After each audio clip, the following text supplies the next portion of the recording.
मुख्यमंत्री देवेंद्र फडणवीस यांच्या संकल्पनेतून 100 दिवसाच्या 7 कलमी कार्यक्रमाच्या अनुषंगाने सुरू करण्यात आलेल्या नाविन्यपूर्ण उपक्रमांतर्गत सायबर सुरक्षित योजनेचा शुभारंभ पालकमंत्री गणेश नाईक यांच्या हस्ते पालघर जिल्हाधिकारी कार्यालयाच्या समिती सभागृहात संपन्न झाला। यावेळी सायबर सुरक्षा विषयी जनजागृती करणाऱ्या चित्ररथाचे लोकार्पण पालकमंत्री नाईक यांच्या हस्ते झाले। मुख्यमंत्र्यांच्या 100 दिवसाच्या 7 कलमी कार्यक्रमाच्या नाविन्यपूर्ण उपक्रमांतर्गत पालघर पोलीस अधीक्षक बाळासाहेब पाटील यांच्या संकल्पनेतून सायबर सुरक्षित पालघर हा उपक्रम पोलिसांनी सुरू केला आहे। या उपक्रमाच्या शुभारंभ कार्यक्रमाचे उद्घाटन पालकमंत्री गणेश नाईक यांच्या हस्ते पालघर जिल्हाधिकारी कार्यालयाच्या समिती सभागृहात संपन्न झाला। 7 कलमी कार्यक्रमांतर्गत पालघर पोलीस दलांनी प्रथम क्रमांक पटकावल्याबद्दल गणेश नाईक यांनी यावेळी पोलीस अधीक्षक बाळासाहेब पाटील यांचे अभिनंदन केले। सायबर फसवणुकीच्या माध्यमातून ऐश्वर्य संपादित करता येत नाही। तरुण पिढीने सुयोग्य मार्गाचा अवलंब करून कष्ट करून ऐश्वर्य संपादित करावे।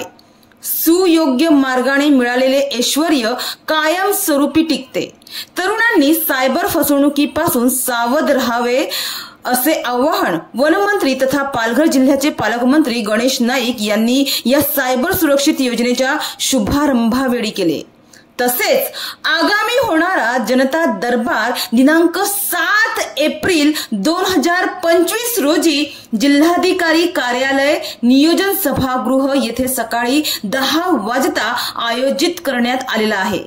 नागरिकांनी आपल्या समस्यांचे निराकरण करण्यासाठी दिनांक 7 एप्रिल 2025 रोजी सकाळी 10 वाजता लेखी अर्जासह उपस्थित राहावे असे आवाहन सुद्धा पालकमंत्री गणेश नाईक यांनी या दरम्यान केले। तसेच आपला पिन OTP पासवर्ड कोणालाही देऊ नका। आपल्या मोबाईलमध्ये आलेली कोणतीही अनोळखी लिंक मोबाईलमध्ये उघडू नका। अनोळखी फोन कॉल व्हिडिओ कॉल स्वीकारू नका। शेअर व इतर गुंतवणुकीमध्ये त्वरित मोठा परतावा देणाऱ्या संशयास्पद गुंतवणुकीच्या ऍप्सद्वारे गुंतवणूक करणे टाळावे। जर आपली सायबर फसवणूक होत असल्याचे जाणवल्यास अथवा सायबर फसवणूक झाल्यास www.cybercrime.gov.in या संकेतस्थळावर आपली तक्रार नोंदवावी असे आवाहन पालकमंत्री गणेश नाईक यांनी केले। तसेच प्लास्टिक मुक्त आणि दुर्गंधी मुक्त पालघर मोहीम यशस्वी करण्यासाठी सर्व नागरिकांनी आपला परिसर स्वच्छ ठेवून दुर्गंधी मुक्त करावा। या मोहिमेअंतर्गत रस्त्यालगत असलेल्या दुकानांच्या मालकांसोबत चर्चा करण्यात येणार असून रस्त्यालगत होणाऱ्या कचरा व दुर्गंधी यावर उपाययोजना करण्यात येणार आहे।